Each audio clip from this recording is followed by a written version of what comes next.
Here are Jordan Moore and John Jackson. Welcome back to Trojans Live. Visit your Southern California Chevy dealer today to find deals as impressive as their award-winning lineup. Chevrolet, the only brand to earn J.D. Power Dependability Awards for cars, trucks, and SUVs 2 years in a row. Learn more at SoCalChevy.com. We welcome in Bryan Ellis for the first time to the show. Jordan Moore, John Jackson with the new QB coach. Congratulations on the promotion. You were here before, and you got to be the quarterback's coach for the Cotton Bowl. How much did that experience help you and make this transition nice and smooth? Oh, it was good. It was good. We enjoyed it, getting to work with Coach T and Coach Helton some more, and obviously having, 12 to 15 more practices with Jack and Matt and Holden.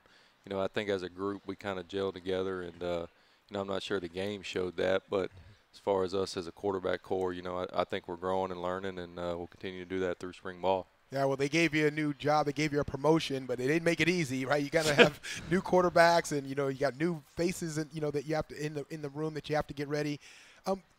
Not any player specific, but just as an overall group. This quarterback group, where do you have to go? Where are you trying to focus on first to get this group as a whole to be as good as they can be? Well, it starts with knowing the talent base. We have some talented guys in that room. You don't really replace a guy like Sam Darnold. He's top 5 draft pick, whatever he's going to be. Right. We know it's going to be high.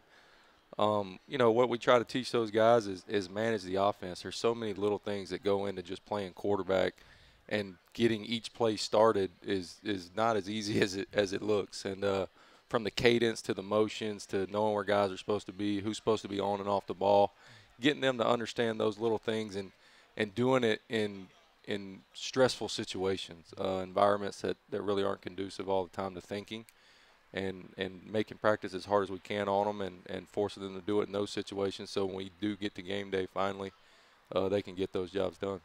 I want to ask you about this system, and we were just talking to Jack Sears and Matt Fink, and from what we've seen of them, they're pretty mobile guys. They're pretty big-time athletes, and Sam Darnold was always an elusive runner, sort of an improvisational runner, but maybe not a burner. We rarely saw him keep it on the zone read and take off with it. We saw him run his 40 at the combine. He's not going to be confused with Lamar Jackson.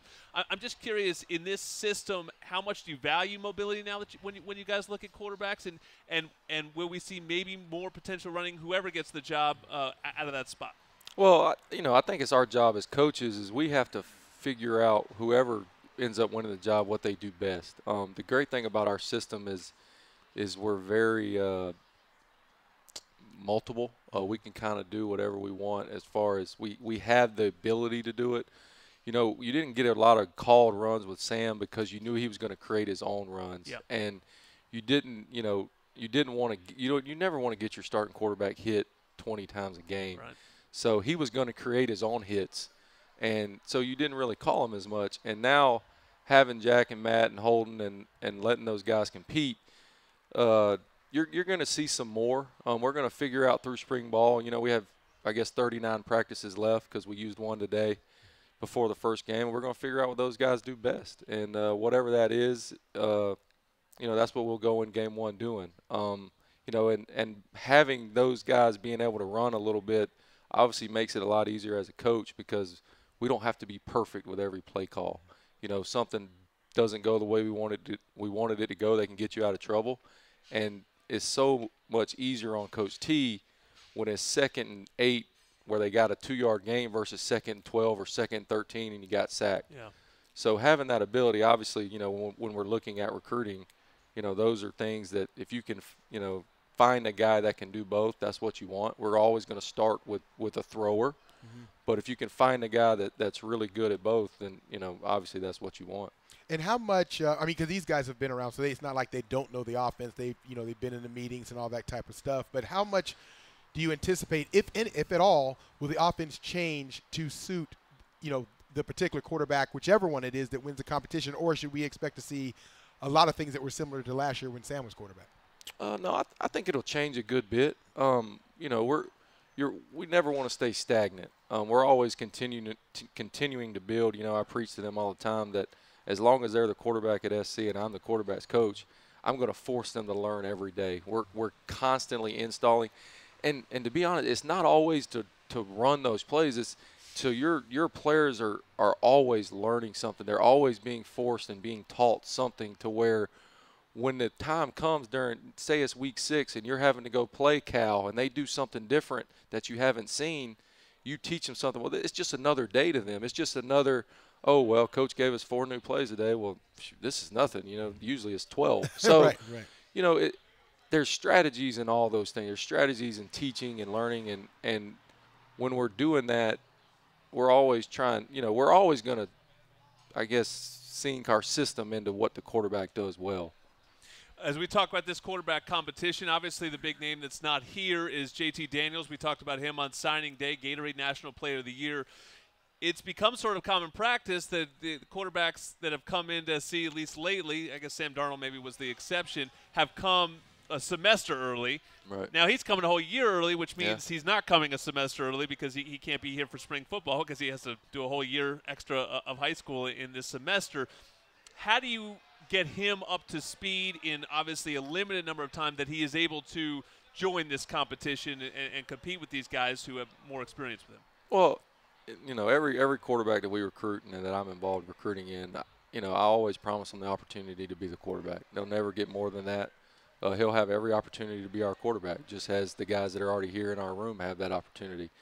We'll do everything we can legally to teach him the offense. And it's not it's not any different than what we do with any other quarterback. Right. Every quarterback we sign every year, this is USC. We think that we're going to sign an elite quarterback every year that in our signing class. So I'm on the phone with him. I'm FaceTiming with him.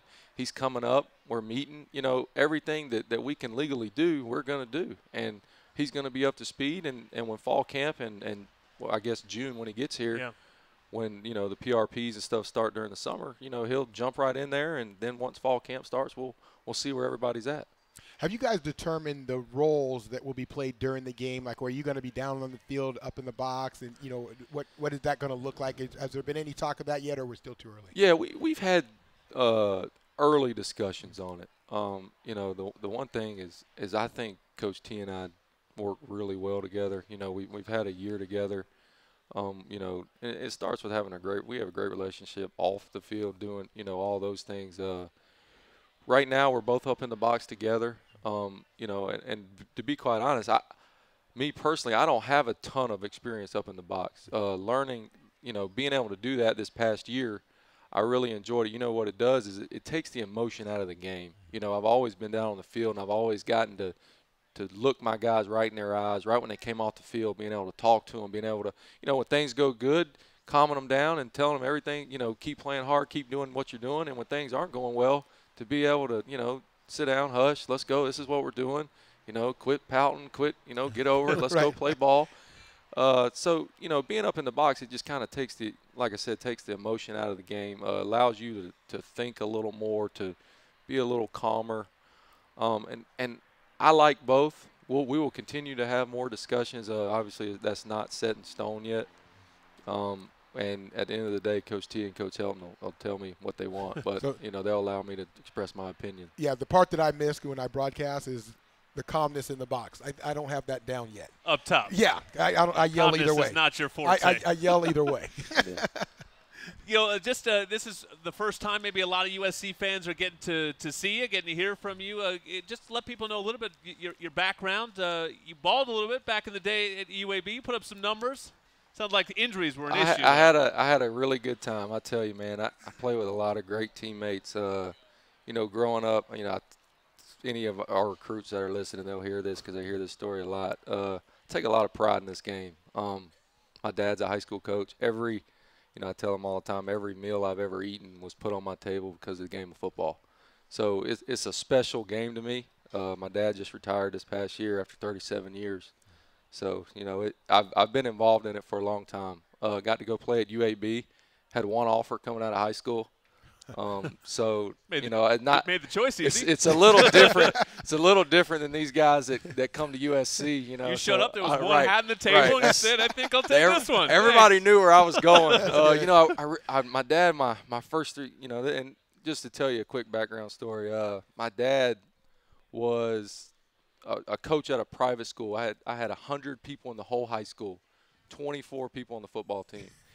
And my mom got remarried, and she was remarrying this guy that lived in Bryan, Georgia. And I doubt anybody in L.A. know much about Bryan, No. Georgia, but Peach County high school football, if you know Georgia high school football, is pretty good. You know, we played for the state championship this past season and got beat. But, you know, that school has produced a lot of players and been really good for a long time. And I just I just wanted to go play. I didn't want to be 35 years old and wonder, could I have played at that level?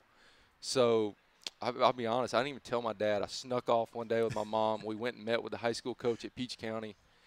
And my dad was, you know, he wasn't happy about it. You know, he's my offensive coordinator. You know, I'm the quarterback. And I went to him and I was like, Dad, I have to do this. I won't be able to live with myself to know, was I good enough to play at that level? And he goes, I'm all for it. I want you to do whatever you want to do. I'm all for it. He goes, but I want you to know this. If you leave, they're going to fire me. And I was like, well, you know, that's a lot of pressure on a 17-year-old kid. But for your dad to put himself out there like that for his kid, that's pretty cool. Yep. And I left, and the next day they fired him. Yep, Dad, you got to go. And he took a job at a middle school so he could watch me play my senior year. Wow. So, you know, obviously, like a lot of boys, their relationship with their dad is great. Awesome. But for that, that's the ultimate sacrifice. He sacrificed basically his whole career for me to go play 15 high school football games. And, you know, we were fortunate enough to win the state championship. You know, we went 14-1, and, you know, it all kind of worked out like a storybook ending, but we didn't know that was going to happen at the time. And here you are, USC quarterback coach Bryan Ellis. Good for everyone to get to meet you, and a big season ahead as you groom the next quarterback at USC. More Trojans Live next.